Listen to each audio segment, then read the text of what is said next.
സാലിഹായ മക്കൾ എന്നല്ല പറഞ്ഞേ. സാലിഹായ മക്കളുണ്ട്, നിസ്കരിക്കും, നോമ്പ് പിടിക്കും, വയലു പറയും, വയല് കേൾക്കും, സദക്ക കൊടുക്കും, എല്ലാ നല്ല കാര്യവും ചെയ്യും.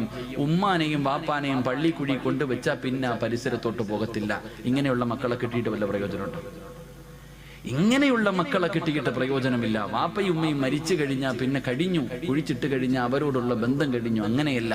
റസൂലുള്ള പറഞ്ഞു, സ്വാലിഹായ ദുആ ചെയ്യുന്ന മക്കൾ, സാലിഹായ മരിച്ചുപോയവരുടെ ഖബറിന്റെ ചാരത്ത് ചെന്ന് പൊട്ടിക്കരഞ്ഞ് ദുആ ചെയ്യുന്ന മക്കൾ, അതാണ് മക്കളെന്ന് നബി മുഹമ്മദ് മുസ്തഫ.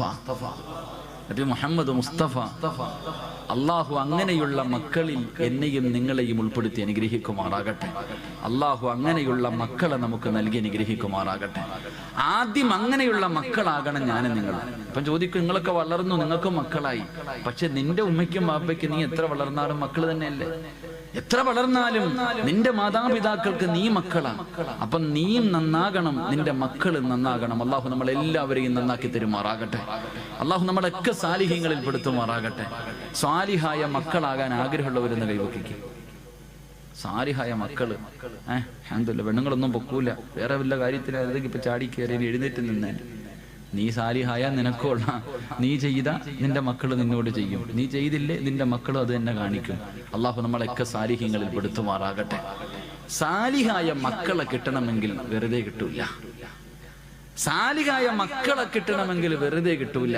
സാലിഹായ മക്കളെ കിട്ടണമെങ്കിൽ ചില കാര്യങ്ങൾ ചെയ്യണമെന്ന് അള്ളാഹുവിന്റെ വിശുദ്ധ ഖുർആൻ. അള്ളാഹു പഠിക്കാൻ ഭാഗ്യം നൽകി അനുഗ്രഹിക്കുമാറാകട്ടെ. ചില കാര്യങ്ങൾ ഖുർആൻ പറയുന്നുണ്ട്. ആ പറയുന്ന കാര്യങ്ങൾ ചെയ്താലേ നമുക്ക് നല്ല മക്കളെ കിട്ടത്തുള്ളൂ. അള്ളാഹു അങ്ങനെയുള്ള മക്കളിൽ പെടുത്തുമാറാകട്ടെ. അള്ളാഹു പഠിക്കാനുള്ള ഭാഗ്യം നൽകി അനുഗ്രഹിക്കുമാറാകട്ടെ. എന്റെ പ്രിയമുള്ള സഹോദരങ്ങളെ, സാലിഹായ മക്കളെ കിട്ടണമെങ്കിൽ ഒന്ന്, എല്ലാവരും നേരെ ഇരിക്കും. എല്ലാവരും നേരെ ഇരുന്നേ. ചെളിയിലായിരിക്കുന്നത്, കാല് പൊതയണ്ട. എല്ലാവരും നേരെ ഇരിക്കും. ഇങ്ങനെ ചാരി ഇരിക്കുമ്പോൾ ഉറക്കം വരും. ഇങ്ങനെ ചാരി ഇരിക്കുമ്പോ ശൈത്താൻ അടുത്ത് വന്നിട്ട് അളിയാ ഉറങ്ങടാന്ന് ഇങ്ങനെ തടകുക. ഓനിങ്ങനെ തടകി ഉറക്കാൻ നടക്കുക. ഓനിപ്പോ ഏറും കൊണ്ടിട്ട് വെറുതെ നടക്കുക. ഈ 28 ലക്ഷം ഹാജിമാരെങ്ങാണ്ട് ഈ വർഷമുണ്ട്. എല്ലാരും കൂടെ എറിഞ്ഞെറിഞ്ഞവന്റെ ഊപ്പാട് വന്നിരിക്കുക. എല്ലാരും കൂടെ പോയി കിടന്നിട്ട് ജംറയിലും അള്ളാഹു 7 കല്ല് വെച്ച് 21 കല്ല് ഒരു ദിവസം. എന്തോ ഏറെന്ന് പറഞ്ഞ ഓരോ മനുഷ്യന്റെ ഏറ്. ചില പാകിസ്ഥാനികളൊക്കെ ചെരുപ്പ എറിയുന്ന ഊരിയിട്ട് ശൈത്താനെ. അതാ മനസ്സിലാക്കേണ്ടത്. ശൈത്താൻ ചിലരുടെ ഏറ് കാണുമ്പോ നമ്മൾ ഏറ്റവും കൂടുതൽ ഈ സെൽഫിയുടെ കാലമാണല്ലോ. ജംറയിൽ ഇങ്ങനെ കല്ലെറിയ, ശൈത്താനെ കല്ലെറിയുന്ന സമയത്ത് ഒരുത്തൻ ഒരു സെൽഫി, ശൈത്താനോടൊപ്പം ഒരു സെൽഫി പത്രത്തിലൊക്കെ ഉണ്ടായിരിക്കും. കല്ലെറിയുമ്പോഴും സെൽഫി. ഓനെ നോക്കിയിട്ട് ശൈത്താൻ ചിരിക്ക, എടാ നീ എന്നെ എറിയുന്നു, നീ നിന്നെ തന്നെ എറിയടാ എന്നാ ചിന്തിക്കണേ. അപ്പൊ അതുകൊണ്ട് ഇങ്ങനെയുള്ള സദസ്സിൽ വന്നിരുത്തിയിട്ട് നമ്മളെ ഉറക്കാൻ അവൻ പരിശ്രമിക്കും. ഉറങ്ങണ്ട, ഉറങ്ങാനൊരു ഭാഗ്യം വേണം. ഇല്ലേ ഉസ്താദ്, സ്വർഗത്തിരുന്ന് ഉറങ്ങാനൊരു യോഗം വേണ്ടേ? ശരി, അള്ളാഹു നമുക്ക് ഈമാൻ നൽകി അനുഗ്രഹിക്കുമാറാകട്ടെ. അതുകൊണ്ട് സാലിഹായ മക്കളെ കിട്ടണമെങ്കിൽ ഒന്ന് ഖുർആൻ പറയാം. അള്ളാഹുവിന്റെ പരിശുദ്ധമായ ഖുർആൻ പറയുന്നു, സ്വാലിഹായ മക്കളെ കിട്ടണമെങ്കിൽ ഒന്ന്. എന്റെ പ്രിയമുള്ള സഹോദരങ്ങളെ, ഒരു മനുഷ്യൻ ഒരു കൃഷി ചെയ്യാൻ തീരുമാനിച്ചു. കൃഷി ചെയ്യാൻ ഒരാള് തീരുമാനിക്കുമ്പോ ഇന്ന സ്ഥലത്ത് കൃഷി ചെയ്താൽ വിളവ് കിട്ടുമെന്ന് ഉറപ്പുള്ള സ്ഥലത്തല്ലേ കൃഷി ചെയ്യാറുള്ളൂ? ഇല്ലേ മനുഷ്യന്മാരെ പറ. ഇവിടെ കൃഷി ഇറക്കിയാൽ വിളവ് കിട്ടുമെന്ന് ഉറപ്പുള്ള സ്ഥലത്തെ ഒരാൾ കൃഷി ചെയ്യത്തുള്ളൂ. ഒരു കട, ഒരു സ്ഥാപനം തുടങ്ങിയാൽ ഇവിടെ കച്ചവടം ഉണ്ടാകും, ലാഭം ഉണ്ടാകാൻ സാധ്യതയുണ്ടെങ്കിൽ മാത്രമേ ഒരാൾ അവിടെ കടയിടാൻ പോകത്തുള്ളൂ. കടയിട്ടാൽ കച്ചവടം നടക്കൂല എന്നുറപ്പുള്ള സ്ഥലത്ത് ആരെങ്കിലും കൃഷി ഇറക്കോ അല്ലെങ്കിൽ കടയിടോ? ചെയ്യൂല. എങ്കിൽ അള്ളാഹുവിന്റെ പരിശുദ്ധമായ ഖുർആൻ പറയുകയാണ്, സ്വാലിഹായ മക്കളെ കിട്ടണമെങ്കിൽ ഒന്നാമതായി ഖുർആൻ പറയുകയാ, വൽ ബലദു തയ്യിബു യഖ്റുജു നബാതുഹു ബിഇദ്നി റബ്ബി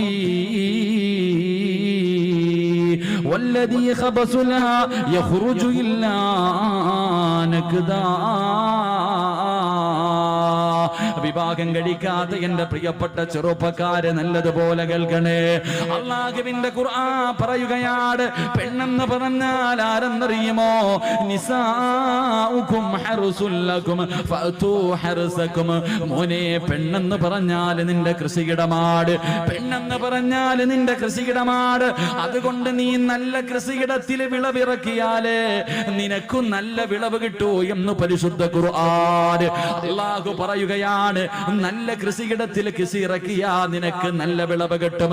മോശമായ പറമ്പിൽ നീ കൃഷി ഇറക്കിയാ നീ ഉദ്ദേശിക്കുന്ന വിളവ് നിനക്ക് കിട്ടൂല എന്ന് ഖുർആൻ പറയുമ്പോ എന്റെ പ്രിയമുള്ള മുസ്ലിമേ, സ്വാലിഹായ ദുനിയാവിലും ആഖിറത്തിലും ഉപകരിക്കുന്ന മക്കളെ നിനക്ക് കിട്ടണമെങ്കിൽ അല്ലാഹുവിന്റെ പരിശുദ്ധമായ ഖുർആൻ പറയുകയാ, മോനെ റോഡിന്റെ ഓരത്ത് നിന്ന് പുഞ്ചിരിക്കുന്നവളെ കെട്ടല്ലേ, കണ്ടവളമാരെ കെട്ടല്ലേ.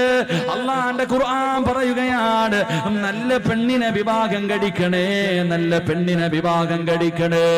നല്ല ഉമ്മയുടെ വയറ്റിലെ നല്ല മക്കള് ജനിക്കാറുള്ളൂ, നല്ല ഉമ്മയ്ക്ക് നല്ല മക്കള് പിറക്കാറുള്ളൂ.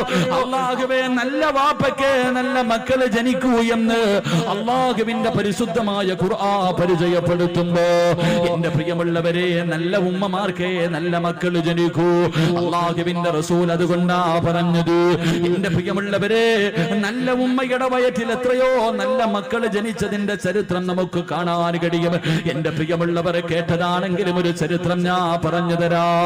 ഒരു നല്ല വാപ്പയ്ക്കും ഉമ്മയ്ക്കും ജനിച്ചവരെ പൊന്നുമോനെ കുറിച്ച് പറഞ്ഞു തരട്ടെ. മഹാനായ സാബിത്ത് ഇബ്നു ഇബ്രാഹിം എന്ന് പറയുന്ന ഒരു ചെറുപ്പക്കാരനുണ്ടല്ലോ, കാണാൻ എന്ത് സുന്ദരനെന്നറിയുമോ. വല്ലാതെ യുവത്വത്തിന്റെ നടുവിലൂടെ നടന്നു പോകുന്ന ഒരു ചെറുപ്പക്കാരനാ. പക്ഷേ പടച്ചവനെ വല്ലാത്ത പേടിയാ, അള്ളാഹുവിനെ പേടിച്ച് ജീവിക്കുന്നവനാണ്.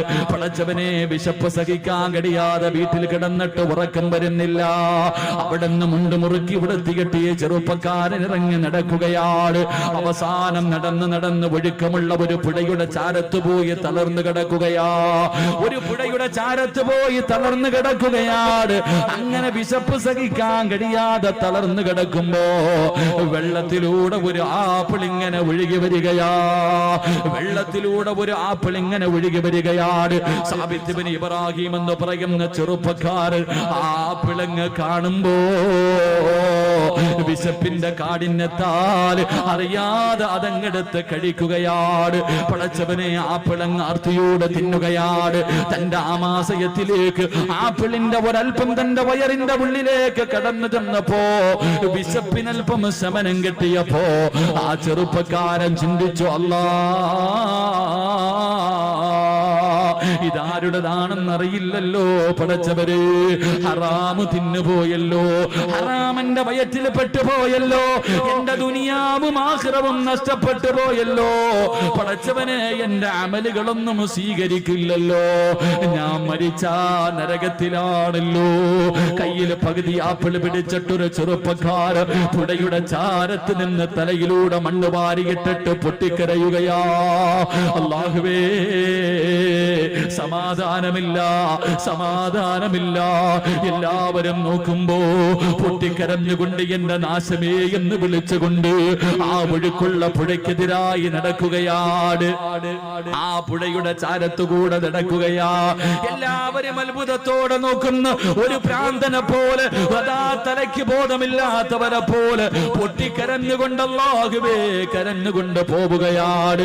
ഈ ചെറുപ്പക്കാരെ കിലോമീറ്ററുകളോളം നടക്കുകയാ. അവസാനം ഒരു ആപ്പിള് തോട്ടം കണ്ടു. ആ തോട്ടത്തിൽ നിന്നാണ് ആപ്പിള് വെള്ളത്തിലേക്ക് വീണതെന്ന് മനസ്സിലാക്കി പൊട്ടിക്കരഞ്ഞുകൊണ്ട് തോട്ടത്തിനകത്തേക്ക് കടന്നു ചെല്ലുകയാ.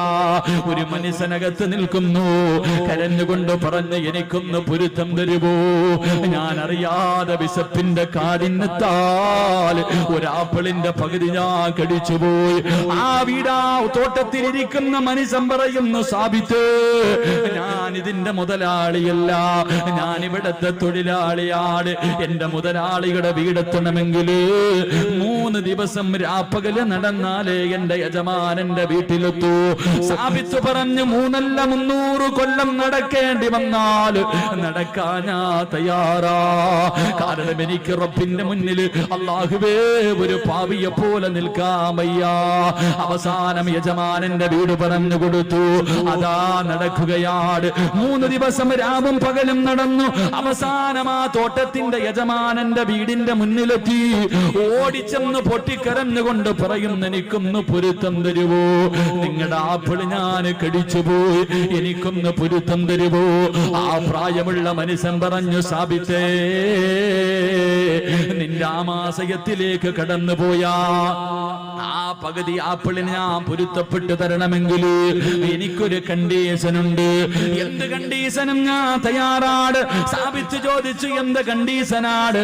അവിടെന്ന് പറഞ്ഞു, എനിക്കൊരു പൊന്നുമോളുണ്ട്, അവളെ നീ വിവാഹം കഴിക്കണം. അവൾക്കാണെങ്കിൽ കണ്ണിന് കാഴ്ചയില്ല, അവൾക്ക് ചെവിക്ക് കേൾവിയില്ല, അവൾക്ക് നടക്കാൻ കാലില്ല, വികലാംഗയായ കാണാനടകില്ലാത്ത എന്റെ പൊന്നുമോളെ വിവാഹം കഴിച്ചാലേ നിനക്ക് പൊരുത്തം തരൂ എന്ന് പറയുമ്പോ പൊട്ടിക്കരഞ്ഞുകൊണ്ട് സാബിത്ത് പറഞ്ഞു, അല്ലാ, ഒരു കൊതുകിന്റെ ചിറകിന് പോലും വിലയില്ലാത്ത ദുനിയാവല്ലേ, എന്തിനും ഞാൻ തയ്യാറാ. അവസാനം കണ്ണില്ലാത്ത, കണ്ണ് കാണാത്ത, ചെവി കേൾക്കാത്ത, കാലില്ലാത്ത, കാണാ സുന്ദരിയല്ലാത്ത, ഒരിക്കൽ പോലും കണ്ടിട്ടില്ലാത്ത പെണ്ണിനെ വിവാഹം കഴിക്കുകയാണ്. റബ്ബേ, വിവാഹം കഴിഞ്ഞു. മണിയറയ്ക്കകത്തേക്ക് കടന്നു ചെല്ലുമ്പോ സുബ്ഹാനല്ലാഹ്, കാണാനഴകുള്ള ഒരു സുന്ദരിയായ പെണ്ണ് മണിയറയ്ക്കകത്ത് ഒരുങ്ങിയിരിക്കുകയാ. സാബിത്ത് ചോദിച്ചു, എന്റെ ഭാര്യ എവിടെ? കണ്ണ് കാണാത്ത, ചെവി കേൾക്കാത്ത, സൗന്ദര്യമില്ലാത്ത, കാലിന് സ്വാധീനമില്ലാത്ത എന്റെ ഭാര്യ എവിടെ എന്ന് ചോദിക്കുമ്പോ ആ പെണ്ണ് കയ്യിൽ പിടിച്ചിട്ട് പറഞ്ഞു, സാബിത്തേ, ഞാനാണ് നിന്റെ ഭാര്യ, ഞാൻ തന്നെയാണ് നിങ്ങളുടെ ഭാര്യ. എന്റെ ഉപ്പ എന്റെ കണ്ണിന് കാഴ്ചയില്ലെന്ന് പറയാനുള്ള കാരണം എന്തെന്നറിയുമോ? ജനിച്ചതിന് ശേഷം, എനിക്ക് ഓർമ്മ വെച്ചതിന് ശേഷം അല്ലാഹു കാണല്ലേ എന്ന് പറഞ്ഞ ഒരു കാര്യവും എന്റെ കണ്ണുകൊണ്ട് ഞാൻ കണ്ടിട്ടില്ല സാബിത്ത്. ഹറാമിന്റെ കണ്ണുകൊണ്ട് കണ്ടിട്ടില്ല, ഹറാമിന്റെ ചെവി കൊണ്ട് കേട്ടിട്ടില്ല, ഒരുത്തനെയും ഫോൺ വിളിച്ചിട്ടില്ല, ഒരു വികാരമുണ്ടാകുന്ന ഒരു മോശമായ സംസാരവും എന്റെ ചെവി കൊണ്ട് ഞാൻ കേട്ടിട്ടില്ല. മൂന്നാമതായിട്ട് ആ പെണ്ണ് പറയുകയാ, അല്ലാഹു പോകരുതേ എന്ന് പറഞ്ഞ ഒരു സ്ഥലത്തേക്ക് എന്റെ ഈ കാല് കൊണ്ട് ഇന്ന് വരെ ഞാൻ നടന്നു പോയിട്ടില്ല. അതുകൊണ്ടാണ് എന്റെ വാപ്പ ഇങ്ങനെ പറഞ്ഞെന്ന് പറയുമ്പോ, എന്റെ പ്രിയമുള്ളവരെ, പെണ്ണെന്ന് പറഞ്ഞാൽ ഇങ്ങനെയാ, ഒരു പെണ്ണെന്ന് പറഞ്ഞാൽ ഇങ്ങനെയാണ്. വെള്ളത്തിലൂടെ ഒഴുകി വന്ന ആപ്പിളെടുത്ത് കടിച്ചിട്ട് പൊരുത്തം ചോദിക്കാൻ പോയ ചെറുപ്പക്കാരൻ, ഈ വാപ്പയ്ക്കും ഉമ്മയ്ക്കും ഒരു മകൻ ജനിച്ചു, ഈ വാപ്പയ്ക്കും ഉമ്മയ്ക്കും ഒരു മകൻ ജനിച്ചു. ഇവരുടെ കൃഷിയിടത്തിൽ ഒരു വിളവ് കിട്ടി. ആ വിളവിന്റെ പേരെന്തെന്നറിയുമോ? മഹാനായ ഇമാമുനാ അബൂ ഹനീഫ. ആ കൃഷിയിടത്തിലെ വിളവാണ് അബൂ ഹനീഫ റഹ്മഹുല്ലാഹ് എന്ന് ചരിത്രം പഠിപ്പിക്കുകയാണ്. ആ കൃഷിയിടത്തിൽ നിന്ന് കിട്ടിയ വിളവാണ് മഹാനായ ഇമാമുന അബൂ ഹനീഫത്തുൽ കൂഫി റഹ്മഹുല്ലാഹ്. അല്ലാഹു ഈമാൻ നൽകി അനുഗ്രഹിക്കുമാറാകട്ടെ.